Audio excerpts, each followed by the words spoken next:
Welcome back. Today we will talk more about cerebral palsy, and I want to give you some information about CP. Cerebral palsy occurred at a rate of 3.6 cases per 1,000 children. Spastic cerebral palsy was the most common form, accounting for 76.9% of all cases. Like I said before, that a child gets it before birth, during the birth, or after birth. It is caused by a lack of oxygen to the brain. When a child has cerebral palsy, there is not much a doctor could do to cure cerebral palsy, so there is no real reason to look for a doctor who can make your child better. There might be some side effects from cerebral palsy, like having trouble gaining weight and other common problems, so the normal doctor can work with you. With that being said, taking your child to therapy is very important, and you should start it right away because cerebral palsy affects the signal from the brain to the muscles.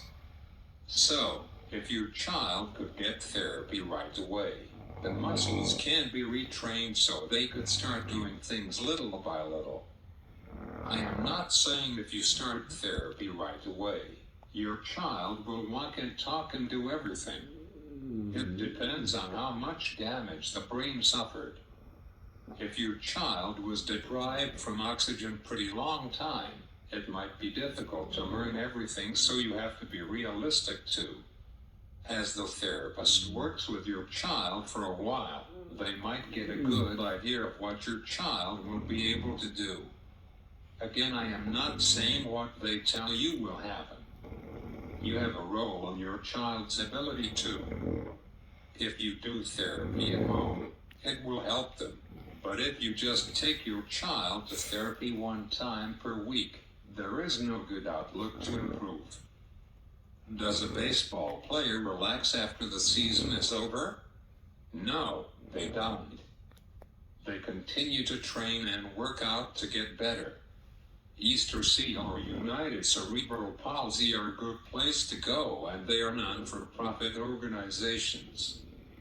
Both of these places are in many states around the United States. They work with a lot of kids with cerebral palsy. I don't know if United Cerebral Palsy provide therapy or not, but they could help you find a place for therapy.